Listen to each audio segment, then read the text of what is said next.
Jules Torres sont avec moi dans ce studio. Qui l'eût cru ? Qui l'eut cru ? L'immigration est un sujet qui, semble-t-il, fait consensus. Oui. C'est nouveau, ça. Enfin, c'est-à-dire, c'est nouveau. Non, vous dites non, on va en parler.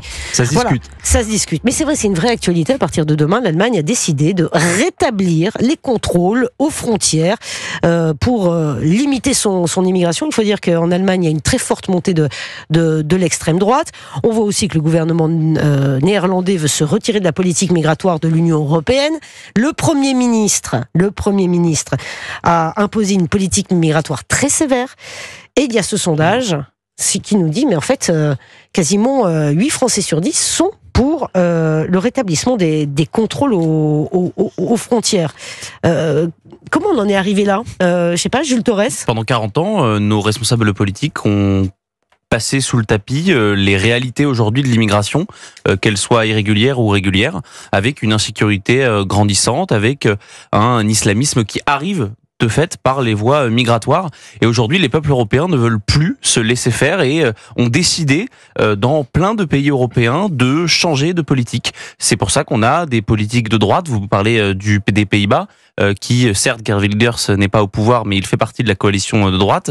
Et ils nous ont en effet demandé une sorte de clause d'exemption pour sortir du pacte asile et immigration qui avait été voté, souvenez-vous, il y a quelques mois. Et finalement, ça oblige aussi les partis de gauche, on pense à l'Allemagne, parce qu'aujourd'hui c'est un gouvernement social-démocrate qui fait complètement l'inverse de ce qu'a fait la conservatrice Angela Merkel pendant des années. Oui. On parle très très souvent, vous savez, du Danemark, qui a un gouvernement social-démocrate et qui a continué la politique initiée par la droite danoise. Et ça a des effets. Ils restent au pouvoir, ces gens-là. Donc, en effet, vous dites qu'en Allemagne, c'est l'AfD, ils font ça avec la poussée de l'AfD, mais ces contrôles aux frontières, ce n'est pas complètement nouveau. Je pense que les Français, d'ailleurs, si on leur dit qu'il n'y a pas de contrôle à leurs frontières, je pense qu'ils tombent des nues. Honnêtement, on parle évidemment on parle de contrôle aléatoire, mais ça paraît tout à fait normal que nos frontières soient gardées. C'est-à-dire qu'aujourd'hui, les frontières doivent être gardées. Le problème de cette petite situation politique, c'est qu'on voit que Giorgia Meloni a des effets très très importants sur la baisse de l'immigration. Je crois que c'est moins 65% d'entrée sur le territoire. Le problème, c'est que ça crée de nouveaux espaces, et notamment en Grèce, mais surtout en Espagne. Et là, pour nous, c'est pas forcément une bonne nouvelle, parce qu'on sait que les Espagnols n'ont aucune envie de garder les migrants clandestins dans leur pays. Et le premier pays qui est la porte de l'Espagne, c'est la France. Donc on va avoir une grosse arrivée dans les prochaines années de migrants. Donc effectivement, le sujet retient toute l'attention, en tout cas de Michel Barnier, qui disait chez nos confrères de TF1, il y a toujours le sentiment que les frontières sont des passoires, que les flux migratoires ne sont pas maîtrisés. Nous allons donc maîtriser les flux migratoires avec des mesures concrètes. Paul Melun, peut-on imaginer que la France, elle aussi, dans la lignée de l'Allemagne, va rétablir ses contrôles aux frontières, et est-ce que ça pourrait se faire rapidement ? C'est en tout cas le sens de l'histoire. C'est-à-dire que l'immigration, depuis près d'un demi-siècle, est sans doute l'un des sujets les plus tabous à traiter.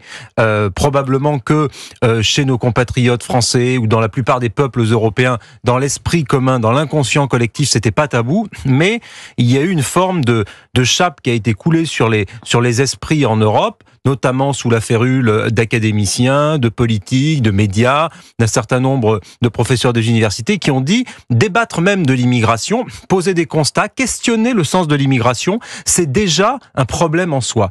Et cette idée-là, elle a eu toute sa place à gauche, bien sûr, c'est-à-dire qu'à gauche, il était quasiment impossible de parler d'immigration. Ceux qui se sont frottés à ce sujet, à l'instar de Jean-Pierre Chevènement, l'ont payé cher politiquement, donc c'était très difficile. Et à droite, la droite dite modérée, la droite de gouvernement, l'UMP, ancêtre de LR, avant le RPR, c'était difficile de parler d'immigration sans être accusé par la gauche culturelle de flirter avec les thèses d'extrême droite. Donc tout ça est en train d'être peu à peu balayé. Il y a un réveil des peuples, évidemment. Vous avez raison.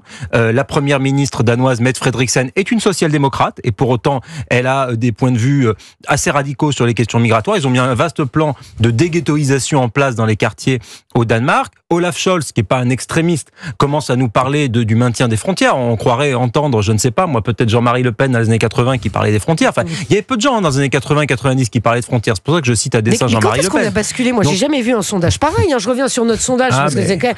Non, mais c'est quand même incroyable. Les sondés proches de la gauche ont voté pour à 51% le rétablissement des contrôles aux frontières. Il y a peut-être quelque chose qui m'a échappé. Les auditeurs d'Europe 1 se posent peut-être la question. Les partisans de la France insoumise, soit 64%, a estimé qu'il faudrait un rétablissement des contrôles aux frontières. Semble-t-il, ça fait consensus. Mais depuis quand, Jules Torres? Mais depuis vraiment très longtemps. Je pense qu'il y a eu vraiment beaucoup de sondages. Vous savez, on a souvent tendance à dire que dans les élites, tout à l'heure j'ai parlé des médias, ça vous a fait un petit peu sourire. Alors ici, évidemment, à Europe 1, à CNews et au JDD, c'est un petit peu différent. On a, à mon avis, plutôt conscience sur ces sujets migratoires et sécuritaires que les autres médias. Merci de le préciser, Jules Torres. Je le précise. Mais il y a une déconnexion des élites politiques et des élites médiatiques par rapport à ce sujet-là. Des élites qui ne forcément ne la subissent pas et qui ne comprennent pas réellement les enjeux autour de cela. Mais ce que disait Paul était très intéressant, c'est que, vous savez, en ce moment, il y a ce sujet autour du ministère de l'immigration. La gauche, certains médias, pas nous, ont crié, ont dit que c'était plutôt clivant, que Nicolas Sarkozy l'avait fait et que ça avait fait hurler la gauche. Mais dans beaucoup de pays européens, il y a, en plus d'un ministère de l'Intérieur, un ministère de l'immigration. Et ça permet aussi d'humaniser ce sujet de l'immigration. Parce que le problème du ministère de l'Intérieur, c'est qu'on ne parle de l'aspect migratoire que sous l'aspect sécuritaire. Alors qu'un ministère de l'immigration, typiquement comme au Danemark, typiquement comme aux Pays-Bas, ça permet de gérer et le social, les aides, l'accueil, le fait de pouvoir les faire travailler, et l'aspect sécuritaire.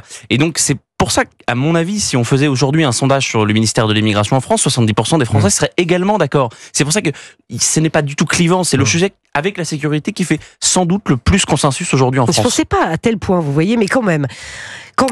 Et en dépit des paroisses, en effet. Oui. Quand on regarde les socialistes, c'est à 70% la même chose. Vous l'avez dit, les insoumis, c'est 74%. Exception un peu chez les écologistes qui, à gauche, je crois, de mémoire, sont régulièrement dans ces sondages-là. 40% de oui dans ce sondage. Quand même, il faut penser à ces migrants. Il y a 8 personnes qui sont encore mortes en voulant rejoindre le Royaume-Uni. Plus de 200 migrants ont été secourus le long du littoral du Pas-de-Calais.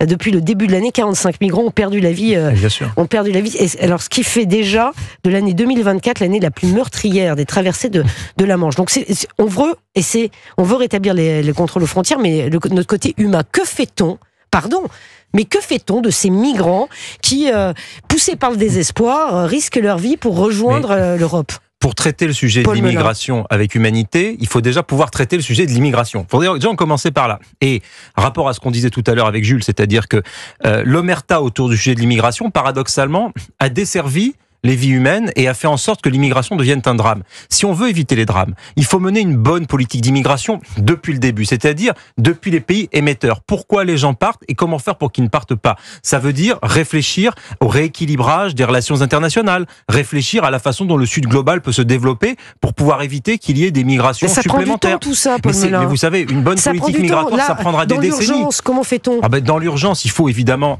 un bon maintien des frontières, il faut des hotspots autour de l'Union européenne pour pouvoir accueillir ceux qui sont légitimes à entrer et faire repartir ceux qui sont légitimes à repartir. Ça, c'est la première chose à faire. Mais si jamais vous prenez pas les mesures de long terme qui accompagnent ces mesures de court terme, c'est le tonneau des Danaïdes. C'est-à-dire que tout le temps, ça va continuer et il y aura de plus en plus de gens. Parce que les troubles géopolitiques ne vont pas cesser, parce que les migrations climatiques vont se poursuivre et s'amplifier, parce que un certain nombre de crises, le terrorisme, etc., vont se poursuivre. Vous voyez ce qui se passe avec Boko Haram dans la bande sahélo-saharienne.